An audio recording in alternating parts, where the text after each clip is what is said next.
Big shout out to Fat Rat Trading for letting us use this gun to review. Very much appreciated all the work they do. So if you're in Central Victoria, hit them up. They're in Kilmore. Awesome blokes and girls. And they will sort you out with some good gear. Not just hunting gear, they've got fishing gear, all the outdoor stuff. They've got bloody coffee and stuff you can rub your meats with and all sorts of things. So if you're into the outdoors, go and check out Fat Rat Trading. And once again, we appreciate them very, very much for helping us out with these videos. G'day folks, and welcome back to another review. Today, as you've seen by the title, we're going through the Pointer WS500 straight pull shotgun. Now on first glance, a lot of people are like, oh, is that just a really bloody modified ADLER? And look, kind of, but kind of not.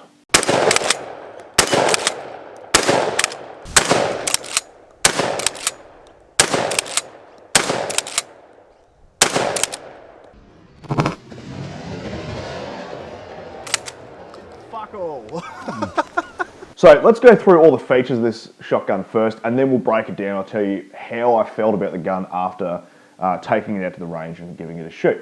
So we're going to start from the front to the back. So at the front we have a spiked ported muzzle brake, if you want to call it a muzzle brake. Now I'm not a massive fan of these. They look cool and that's what they're there for. It's a bit of a wank factor. Now that is a straight through choke as well. So cylinder, so you can fire slugs, but the patterning on this is not the best because obviously, you know, in a shotgun you need to have a choke to make a pattern better. At anything past, I would say, 10 meters. We were firing 7s out of this, or 7.5s out of this, and even at 10 meters, the pattern was about that.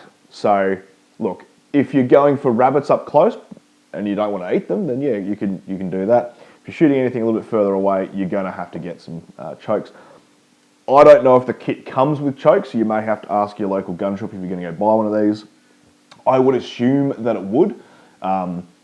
But this being the display model, it has the cylinder tactical bloody choke thing on it. We have a front sight. Now the front sight is actually fairly sturdy. It's metal. I believe it's actually aluminium. Now it does have a fibre optic front sight in here. Now we did have drones with a front sight, but I'll come back to those in a little bit later when we talk about shooting it. We have a 20-inch barrel with a heat shroud on it that screws directly to the barrel. Now that's really, really good because if you fight a lot of straight pull shotguns and you're putting a lot of shells through them, you'll know that your barrel heats up a fair bit. So having a heat shroud there keeps your thumb or your hand away from the barrel so you don't burn yourself, so that's a pretty good feature. We have a 4-shell tube mag, unlike most of the other shotguns which are 5-shell. We have a front sling swivel on the front, however there is no rear sling swivel on this. We'll get to that when we talk about the butt. The receiver is coated. It's not Cerakote, but it's a cheaper version of. This coating obviously is green, as you can see. It's not the best coating in the world. So there are, already after only firing a few rounds out of it, some wear marks on the left-hand side from the cocking handle in that finish. And even before it was fired, there on the inside of the loading gate, you can see where the finish has rubbed away from the loading gate going in and out. Now they do test fire all these in the factory before they ship them out, so when you do pick up your new shotgun, it has already been fired, and you'll tell that by pulling it apart. You're going to have carbon all through it. So don't be too worried if you get a gun and it's got carbon in it. It just means they've test fired at the factory. So whether those wear marks are from when they actually made the finish or when they've loaded the test fire, who knows, but it was already in there before I picked it up. Our rear sight. So on top of the receiver, we have an 11mm dovetail, which is pretty standard on these sort of shotguns, and it comes with this fitted aluminium Picatinny rail section that actually has an inbuilt rear sight with wings. Now, the housing itself is very, very good. However, the rear sight itself is plastic, and the rear sight ghost ring does actually wobble a fair bit. When we pulled this out of the box, the sight was all the way off to the left, and then after we were like, well, that seems a bit odd, and we moved it to the center, it actually started not hitting targets. So I believe they had actually zeroed this in the factory. So have a look at your sights when you get one. You may need to play around with them. Cocking handle. So we have a cocking handle on the back here. I'll just give you a quick little look there. So the cocking handle is a swept back cocking handle, very similar to the Dickinson's. ADLER, it's probably the exact same one the Dickinsons have, is ambidextrous, so left or right hand cock. It's a little bit easier to get in and out than an ADLER one. However, it is almost exactly the same, just that it's missing a small piece of steel. I'm going to have a video coming up. I'm going to break this down right next to an ADLER and show you exactly the similarities and the differences between the two. So stay tuned for that. If you're not subscribed, hit subscribe, so that way when the video comes out, you can check that one out too. Cock handle is pretty good. The action works really smoothly, but we'll get into that. We'll talk about the actual review itself. We have our bolt release button here, which is fairly big. We have a pretty standard bolt. We have our buttstock. Now, obviously, this is the one that everyone looks at and goes, oh, that buttstock's really cool, so that's why I want to get this. So, very comfortable in the hand. We do have this part here. I'm not a massive fan of that style, but it is the style it is. Now, rear sling swivel. So it does have this hole through here, and there is it is an attachment you can buy to sling from there. I don't believe it actually comes with a shotgun though, so that's an accessory you'll have to buy. One of the good things about this butt is it has a movable cheek piece. So with it all the way down, I found that looking through the iron sights was quite fine, but if you were going to put a red dot on it or anything raised, you can just loosen this nut here and pop your cheek riser up like that. Now, it is only plastic and it's a bit flimsy, so I wouldn't be trusting it too much. But, you know, it's a shotgun. You're not really trying to do accuracy with it unless you're doing what we did in the last video and you're trying to shoot slugs accurately. But generally, people aren't trying to shoot super accurately with a shotgun, so having that, you know, is neither here nor there. But I do like, especially with things that recoil heavily, to have a good cheek weld, because if you don't, it gives you a big slap in the face, and I'm not a big fan of that. Another good thing about this buttstock is it has 3 spaces in here. Now, these are 1/4 inch, I believe, spaces. Now all you need to do is pop out 2 screws in the butt pad, and then you can remove the spaces. So you can shorten your length of pull or lengthen your length of pull. At the full length, I believe, from the top of my head, from what I read on the website, it is 13.5 inches, so pretty standard length of pull. You can shorten it down to 12.25 inches. So good range there. So if you're a smaller statured person and shotguns generally don't fit you with their fixed stocks, this is a good option for you because you can make it shorter. Got a quite firm recoil pad. It seemed to work fine. Like we shot a couple of slugs out of this, didn't really have any dramas. So that's all the features of this shotgun. So let's now talk about my opinion about this shotgun after having taken it to the range and putting it through its paces, because you never really know anything. You can play with a shotgun all you like, or any gun for that matter. You can play with it as much as you like. Until you shoot it, you don't really have an appreciation of how, you know, how it works and all that sort of stuff. So I'm going to start again from the front, and I'll talk about some issues as we go through. So the first issue we found was, I'll see if I can get it to do it now. So the choke. So it's going smoothly, and then it gets to a bit of a catch, and then it turns around. So it's not very smooth, I'll give it that. And now, this was how it was before we even shot it.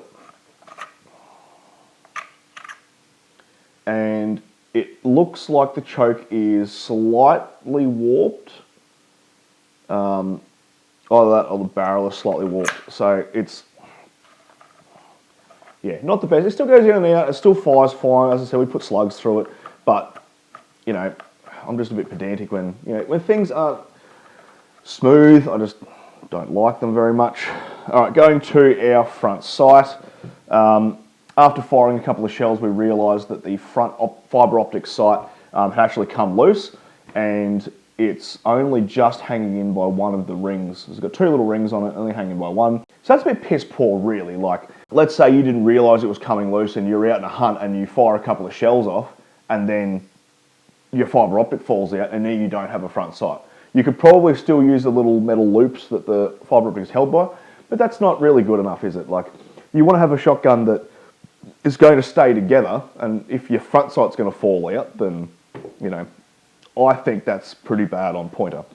As I alluded to before, the heat shroud, I love the heat shroud, that's really good. Keeps the heat away from your hands, as it should, implied by the name. I thought that was really good. The rear sight, I think, is really, really good, except for the fact that the inside part is plastic and it wobbles around. I find that fairly annoying. But the fact that the pick rail itself and the protective wings are aluminium, I rate that. The bolt release button, I do like the bolt release button on that. Not bad though. Yeah. And yeah, I do like that. That's probably the best part so far. It's not fucking catching your thumb. So what they've done on this one is they extended it to make it longer, which means it rocks a little bit easier. It's just a little bit easier to release your bolt. The action itself is very smooth. Now, one thing I was a little bit wary about before we fired it is the fact that at the first part it's very loose. So I'm doing that with one finger. And then obviously you get to it's unlocked out of battery, and then you get to full tension there. Now, a couple of times it wouldn't actually go all the way forwards. It's not all the way forwards. You would still have a shell in the chamber, but it's not actually locked into battery. And at first I was like, oh, that's really dangerous, because if it's not locked, my assumption was that it would fire out of battery, and then you can have an out of battery explosion. Very bad. If you don't know what an out of battery explosion is, maybe I'll make a video on that one time, but they're very dangerous. It's where the cartridge is fired not fully locked into the chamber. Very, very dangerous. But the way that this hammer falls is it actually falls on the back of the bolt carrier itself as well as the firing pin. So it actually knocks it into battery and locks it before it allows it to fire. So it's a little bit of a safety in there. But yeah, I was a little bit cautious at the start. Now, with this cocking handle itself, so it is swept back. Now, having a swept back cocking handle is really, really good if it's on the right-hand side. So if you're firing right-handed like that, because it brings it back to roughly here. So instead of having to reach all the way forward like you would on an ADLER and cock it, it's literally just here. So it's not a very big movement to grab it, pull it back and let it go. It's fairly good. On the left-hand side, it's a little bit redundant because you now have to bring your hand instead of to here, instead of pulling your hand from here to here to grab your cocking handle, you're going from here back to here, and then back like that. Not really a big deal. It's probably just because I'm used to firing an ADLER where it's just a straight cocking handle. I found that this cocking handle was really good. Look, no major qualms about it. It's a little bit small, so you can only really get one finger on it, whereas other shotguns you can get 2 fingers on. As I said, it cocks smooth anyway, so it's not like you really need a reef on it anyway.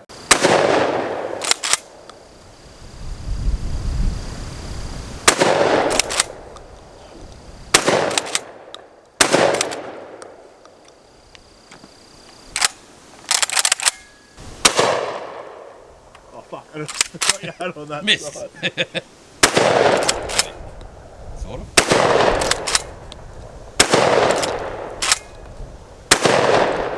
The loading gate. Loading gate on this is really, really nice. And you have a mag follower, big nice red mag follower.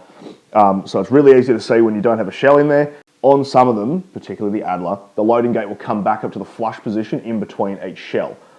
This one sits slightly tilted down, not all the way down where you could just feed rounds in, but it's halfway down, so there's less push you have to do on the shells to get them to go into the mag. So I actually found that loading this was very, very nice and very smooth. We do have a slight cutout at the bottom of the receiver to help with that as well, which some shotguns don't have.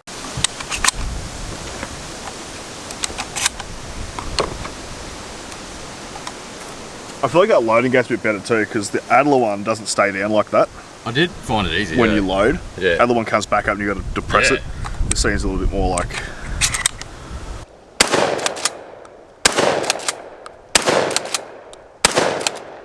The safety, didn't really like the safety in this, so it's normal push button safety on the side, like with pretty much all these shotguns. It's bigger than most. It's a big triangle as opposed to a square. As opposed to a circle.